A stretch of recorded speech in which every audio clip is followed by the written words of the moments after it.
Starfish are deuterostomes, closely related, together with all other echinoderms, to chordates, and are used in reproductive and developmental studies. Female starfish produce large numbers of oocytes that are easily isolated. These can be stored in a pre-meiosis phase and stimulated to complete division by the use of 1-methyladenine. Starfish oocytes are well suited for this research as they are large and easy to handle, transparent, simple to maintain in seawater at room temperature, and they develop rapidly. Asterina pectinifera, used as a model organism for this purpose, is resilient and easy to breed and maintain in the laboratory. Another area of research is the ability of starfish to regenerate lost body parts. The stem cells of adult humans are incapable of much differentiation, and understanding the regrowth, repair and cloning processes in starfish may have implications for human medicine. Starfish also have an unusual ability to expel foreign objects from their bodies, which makes them difficult to tag for research tracking purposes. An Aboriginal Australian fable retold by the Welsh school headmaster William Jenkin Thomas tells how some animals needed a canoe to cross the ocean. Whale had one but refused to lend it, so Starfish kept him busy, telling him stories and grooming him to remove parasites, while the others stole the canoe. When Whale realized the trick, he beat Starfish ragged, which is how Starfish still is today. In 1900, the scholar Edward Tregear documented the creation song, which he describes as an ancient prayer for the dedication of a high chief of Hawaii. Among the uncreated gods described early in the song are the male Kumalipo and the female Poele, both born in the night, a coral insect, the earthworm, and the starfish. Georg Eberhard Rumpf's 1705 The Ambonese Curiosity Cabinet describes the tropical varieties of Stella marina or bintang laut, sea star, in Latin and Malay respectively, known in the waters around Ambon. He writes that the Histoire des Antilles reports that when the sea stars see thunderstorms approaching, they grab hold of many small stones with their little legs, looking to hold themselves down as if with anchors. Starfish is the title of novels by Peter Watts and Jenny Orbell, and in 2012, Alice Addison wrote a nonfiction book titled Starfish, A Year in the Life of Bereavement and Depression. The Starfish and the Spider is a 2006 business management book by Ori Braffman and Rod Beckstrom. Its title alludes to the ability of the starfish to regenerate itself because of its decentralized nervous system, and the book suggests ways that a decentralized organization may flourish. In the Nickelodeon animated television series SpongeBob SquarePants, the eponymous character's best friend is a dim-witted starfish, Patrick Star. Starfish are widespread in the oceans, but are only occasionally used as food. There may be good reason for this. The bodies of numerous species are dominated by bony ossicles, and the body wall of many species contains saponins, which have an unpleasant taste, and others contain tetrodotoxins which are poisonous.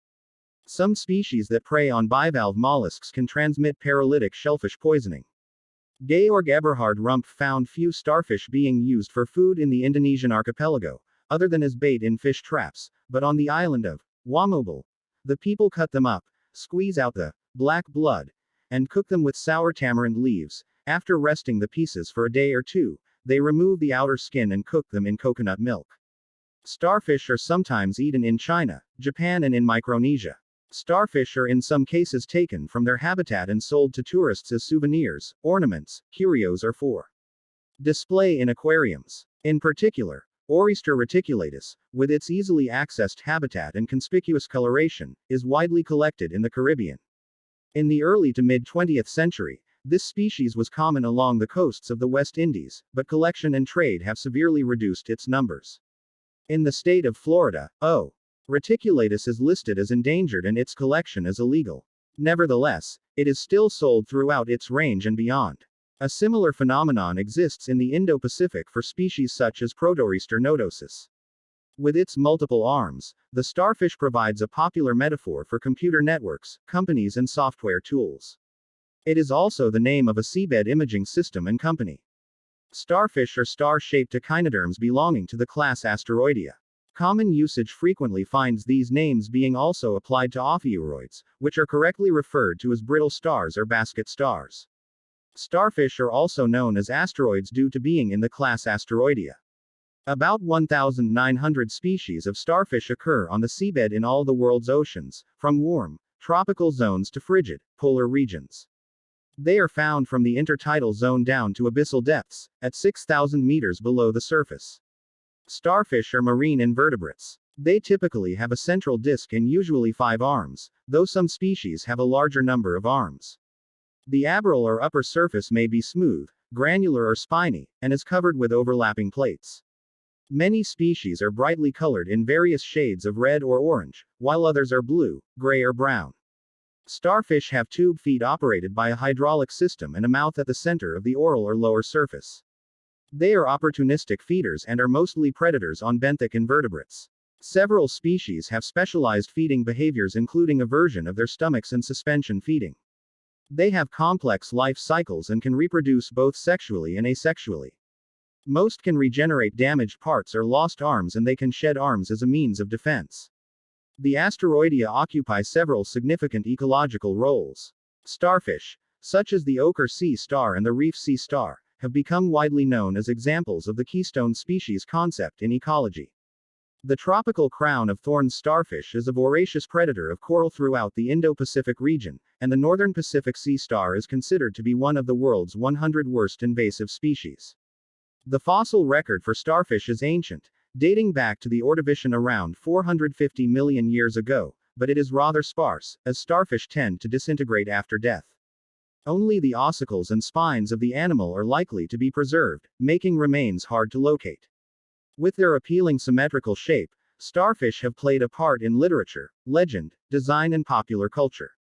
They are sometimes collected as curios, used in design or as logos, and in some cultures, despite possible toxicity, they are eaten. Echinoderms, including starfish, maintain a delicate internal electrolyte balance that is in equilibrium with seawater, making it impossible for them to live in a freshwater habitat. Starfish species inhabit all of the world's oceans. Habitats range from tropical coral reefs, rocky shores, tidal pools, mud, and sand to kelp forests, seagrass meadows, and the deep sea floor down to at least 6,000 meters. The greatest diversity of species occurs in coastal areas. Starfish are keystone species in their respective marine communities. Their relatively large sizes, diverse diets, and ability to adapt to different environments makes them ecologically important. The term, keystone species, was in fact first used by Robert Payne in 1966 to describe a starfish, Pisister ocraceus. When studying the low intertidal coasts of Washington state, Payne found that predation by P. ocraceus was a major factor in the diversity of species. Experimental removals of this top predator from a stretch of shoreline resulted in lower species diversity and the eventual domination of Mytilus mussels, which were able to outcompete other organisms for space and resources. Similar results were found in a 1971 study of Stochastere australis on the intertidal coast of the South Island of New Zealand. S. australis was found to have removed most of a batch of transplanted mussels within 2 or 3 months of their placement, while in an area from which S. australis had been removed, the mussels increased in number dramatically, overwhelming the area and threatening biodiversity. The feeding activity of the omnivorous starfish Oryster reticulatus on sandy and seagrass bottoms in the Virgin Islands appears to regulate the diversity, distribution, and abundance of microorganisms. These starfish engulf piles of sediment, removing the surface films and algae adhering to the particles. Organisms that dislike this disturbance are replaced by others better able to rapidly recolonize, clean, sediment. In addition, foraging by these migratory starfish creates diverse patches of organic matter, which may play a role in the distribution and abundance of organisms such as fish, crabs, and sea urchins that feed on the sediment. Starfish sometimes have negative effects on ecosystems. Outbreaks of crown of thorns starfish have caused damage to coral reefs in northeast Australia and French Polynesia. A study in Polynesia found that coral cover declined drastically with the arrival of migratory starfish in 2006, dropping from 50% to under 5% in 3 years. This had a cascading effect on the whole benthic community and reef-feeding fish. Asterias amurensis is one of a few echinoderm invasive species. Its larvae likely arrived in Tasmania from central Japan via water discharged from ships in the 1980s. The species has since grown in numbers to the point where they threaten commercially important bivalve populations. As such, they are considered pests, and are on the invasive species specialist group's list of the world's 100 worst invasive species. Sea stars are the main predators of kelp-eating sea urchins. Satellite imagery shows that sea urchin populations have exploded due to starfish mass deaths, and that by 2021, sea urchins have destroyed 95% of California's kelp forests.